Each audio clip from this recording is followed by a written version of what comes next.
નમસ્કાર મિત્રો દેશ અને દુનિયાના સુપરફાસ્ટ સમાચારમાં તમારું સ્વાગત છે। સૌથી મોટા સમાચાર સામે આવી રહ્યા છે વરસાદના। ઉત્તર ગુજરાત, દક્ષિણ ગુજરાત, સૌરાષ્ટ્ર અને કચ્છમાં હવે વરસાદની આગાહી વ્યક્ત કરવામાં આવી છે।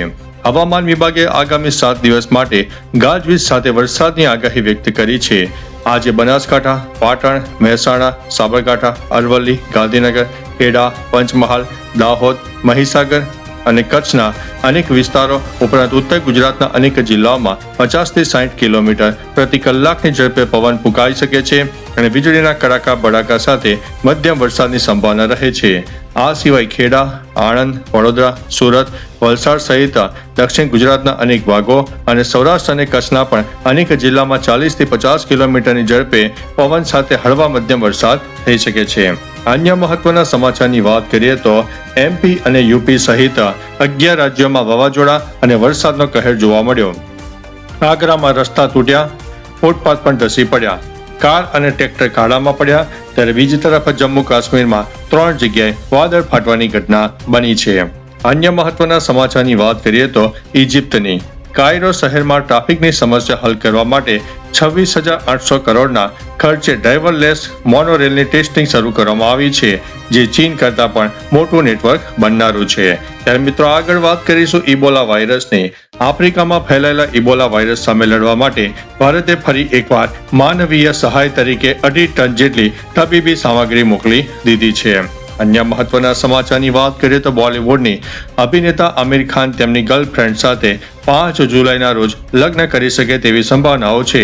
સાથે જ અભિનેત્રી જેકલિન ફર્નાન્ડીસ 200 કરોડના મની લોન્ડરિંગ કેસમાં કોર્ટમાં હાજર થઈને પોતાની નિર્દોષતા સાબિત કરવાનો પ્રયાસ કરી રહી છે। અન્ય મહત્વના સમાચારની વાત કરીએ તો અરવલ્લીને બચાવો। અરવલ્લી પર્વતમાળાને બચાવવા માટે સુપ્રીમ કોર્ટે એક વિશેષ સમિતિ બનાવી છે, જે પર્વતની વ્યાખ્યા અને ખનન માટેના નવા નિયમો નક્કી કરીને 31 ઓગસ્ટ સુધીમાં પોતાનો રિપોર્ટ સોંપવાના છે।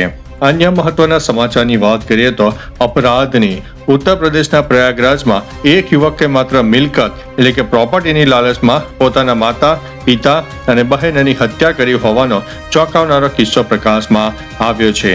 અન્ય મહત્વના સમાચારની વાત કરીએ તો ધાર્મિક સ્થળની વારાણસીમાં પ્રશાસને 200 વર્ષ જૂની અજગેબ શહીદ મસ્જિદ તોડી પાડી છે, કારણ કે આ જમીન રેલવેની હોવાનું સાબિત થયું છે।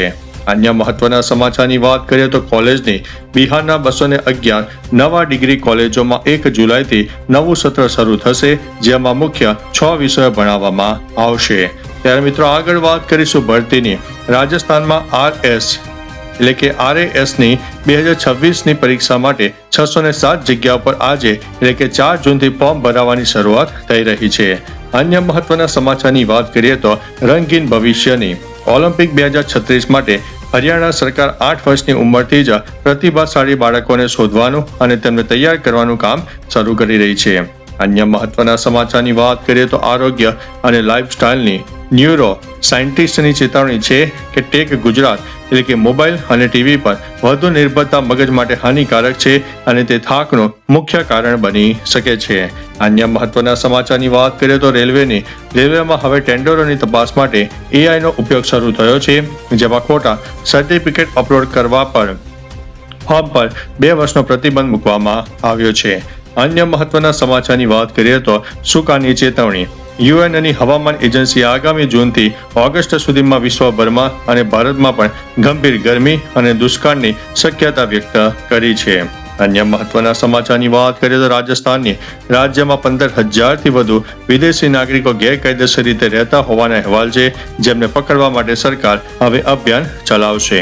અન્ય મહત્વના સમાચારની વાત કરીએ તો કર્ણાટકની DK શિવકુમારે નવા મુખ્યમંત્રી તરીકે શપથ લીધા છે અને વિદ્યાર્થીઓને ફ્રી બસ પાસની સુવિધા આપવાની જાહેરાત પણ કરી છે।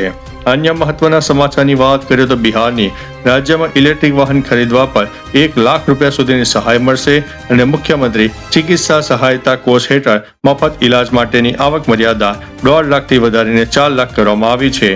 પટનામાં ખાનસરની કોચિંગ સંસ્થામાં તોડફોડ અને ગાર્ડ સાથે મારપીટની ઘટના પણ બીજી તરફ સામે આવી છે। અન્ય મહત્વના સમાચારની વાત કરીએ તો ઉત્તર પ્રદેશની યોગી સરકારે આગામી 1 ઓક્ટોબરથી દિલ્હી એનસીઆરમાં પીયુસી સર્ટિફિકેટ વગર પેટ્રોલ અને ડીઝલ ન આપવાનો નિયમ લાગુ કર્યો છે. આ ઉપરાંત સરકારી વકીલોના માનદ વેતનમાં વધારો થયો છે અને 17 શહેરોમાં 1725 ઇલેક્ટ્રિક બસો ચલાવવાનો નિર્ણય પણ લેવામાં આવ્યો છે.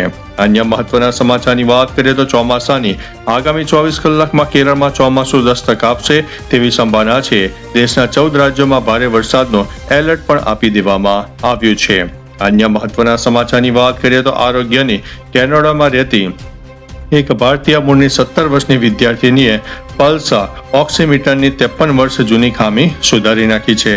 અન્ય મહત્વના સમાચારની વાત કરીએ તો ટેકનોલોજીની ગૂગલે AI વોઇસ ક્લોનિંગ અને ફેક કોલ્સથી બચવા માટે નવું સ્કેમ ડિટેક્શન ફીચર્સ લોન્ચ કર્યું છે. અન્ય મહત્વના સમાચારની વાત કરીએ તો રૂપિયો અમેરિકાના નવા ટેરિફ પ્રસ્તાવને કારણે રૂપિયો ઘટીને 95.64 પ્રતિ ડોલર ઉપર પહોંચી ગયો છે. અન્ય મહત્વના સમાચારની વાત કરીએ તો કુવૈત એરપોર્ટ ઉપર હુમલો. ઈરાની ડ્રોન હુમલામાં એક ભારતીયનું મોત થયું છે અને 63 થી વધુ લોકો ઘાયલ થયા છે. અન્ય મહત્વના સમાચારની વાત કરીએ તો ઈરાનની પૂર્વ સુપ્રીમ લીડર અયાતુલ્લા અલી ખામેનેઈનું 4 મહિના પછી અંતિમ સંસ્કાર કરવામાં આવશે. ત્યારે મિત્રો આગળ વધીશું અને વાત કરીશું ગુજરાતમાં ઘૂસણખોરી. ગાંધીનગર અને અમદાવાદમાંથી 500 થી વધુ બાંગ્લાદેશી ઘૂસણખોરોને ઓળખીને તેમને પરત મોકલવાની પ્રક્રિયા શરૂ કરવામાં આવી છે.